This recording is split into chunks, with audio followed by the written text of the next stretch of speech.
want to capture some really great drone shots. I'm Ghanaian. Why am I doing this? I'm here.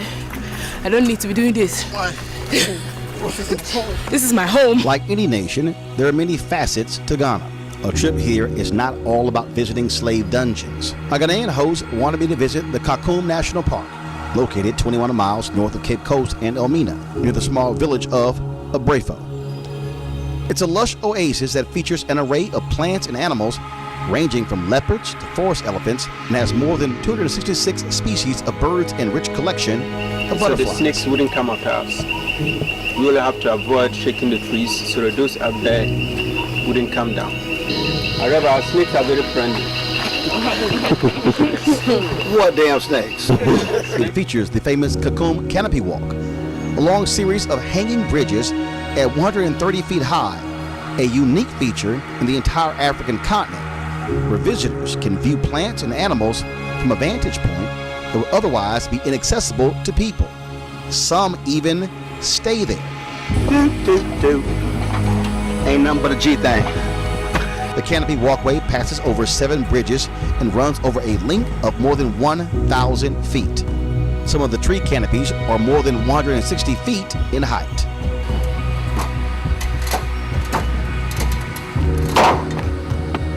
How many more of these we got? 2 more. 2 more? All right, let's do this. Trust me, we got in a good workout on this walk. Oh my God. Oh, really, Uncle Rollo? Okay, here's the deal. The camera was running the whole time. Yeah. You can't say that. Okay, oh yeah, we got it on camera. I was like, I just need to concentrate. Awful. Yo, all I was doing was, I was like a robot. I was like, Can we take a picture? Yes. After leaving Cocoon, we then traveled to Asin Manso Slave River Site. That is considered by many to be the last place where slaves took a bath in Ghana before boarding the slave ships. Many people of African descent who visit Ghana make a journey here. It is certainly sacred ground. It is the place where people of African descent in Ghana made their last trek, which is why those who walk the path are asked to remove their shoes in order to create a connection with our ancestors. It is also the final resting place for 2 diasporans, Lady Crystal from Jamaica and Carson from New York, who were reburied there to represent the return of our ancestors to their homeland. For many who visit, they sign the Memorial Wall of Return. It is a way to connect to the motherland and to leave notes, sign names, and messages for those who come after them.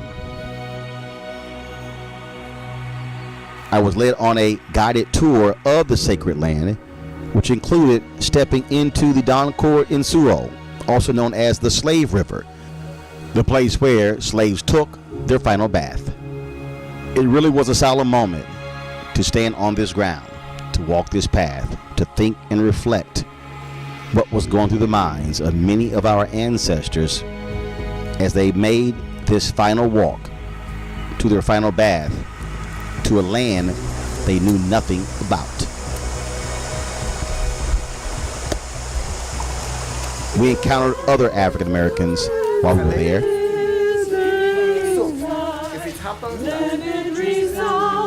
Loud as the rolling sea, sing a song full of the faith that the dark past has gone. How's it going? How you doing? What's up, bro?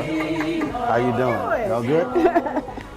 And I happened to run into my Alpha Phi Alpha fraternity brother and longtime NAACP leader, Reverend Dr. Amos Brown of San Francisco.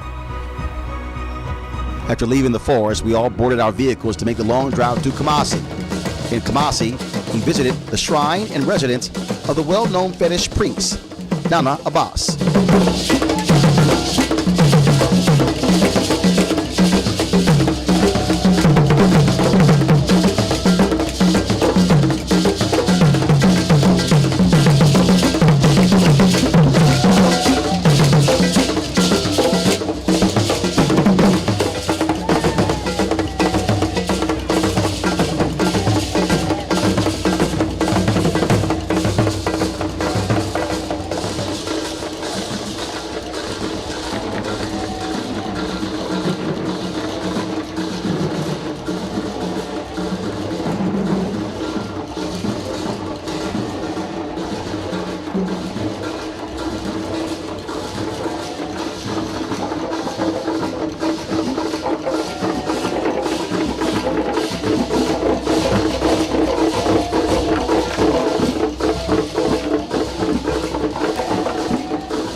his left hand side is a traditional. Through an interpreter, he told us about how he became an Pt.4, the Akan name for fetish priests and priestesses. Nana Abbas told us that traditional beliefs were what the ancestors practiced as part of their way of life prior to colonialism, long before Islam and Christianity made its way to the continent.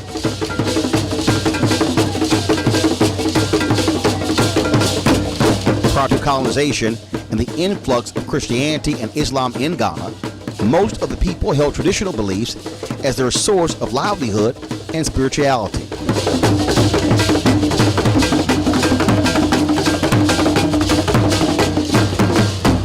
He said they used herbs to treat illnesses and worship God in their traditional ways. Today in Ghana, more than 70% of the population are Christians. Muslims make up 18%, and those that practice traditional beliefs are about 5%.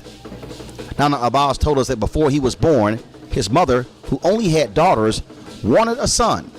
So she consulted a fetish at a shrine, and the oracle told her that she would have a son that would become a fetish priest in the future after she passed away. He tells us of how when he was a baby, he disappeared from the bush where his mother had laid him down, and she sought help from the community to find him to no avail. Later, she returned to the fetish shrine for assistance to find him. The oracle reminded her that him disappearing was the will of the spirits. When he reappeared, his mother found him at the exact place she initially left him. When he grew older, he converted to Islam before taking up the calling of a fetish priest. He is well traveled and has visited different parts of Europe and the United States. He receives African American visitors on a regular basis, some of whom come to learn and seek knowledge. While we were there were 3 African women who were staying at his residence. He also invited us to come and stay at his place the next time we visited Kumasi. We then witnessed a display of traditional dancing and drumming from Nana Abbas, his drummers, traditional fetish dancers, and the fetish priestess. We were invited to partake in the ceremonial dancing. I joined in with the dancing when invited. Yeah, I would just like to notice the significance of the different pieces of the dance, with the powder and also the throwing of the eggs. He says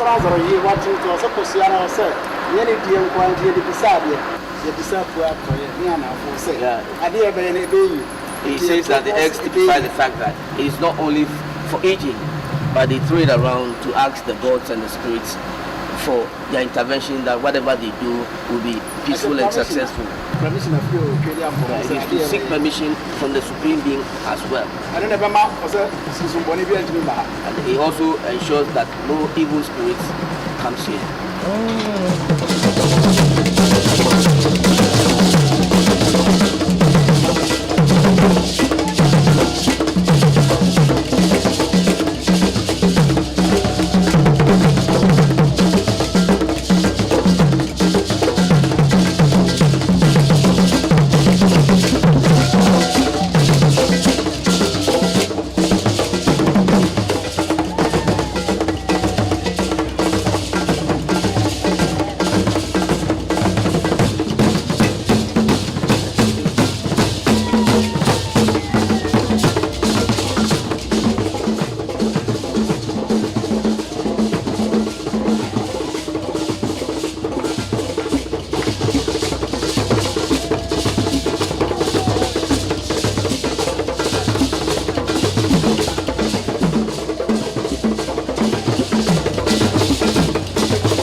There were 3 African American women staying at his residence.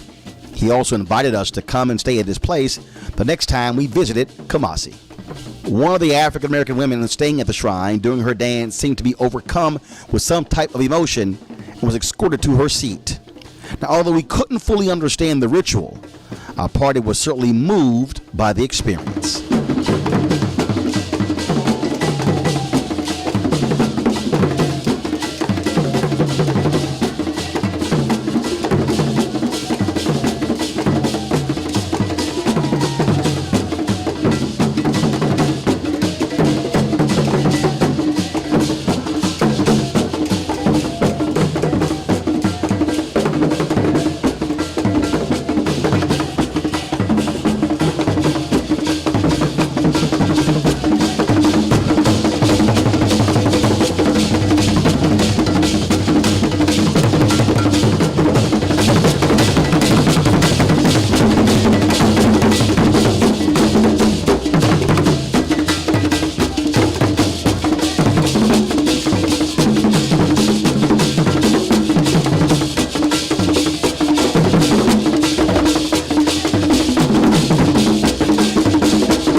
After a very long day, we turned in for the night, mesmerized by our journey, and we were only reaching the halfway point. No, how old is he? Oh, you can't tell? We don't know? Okay.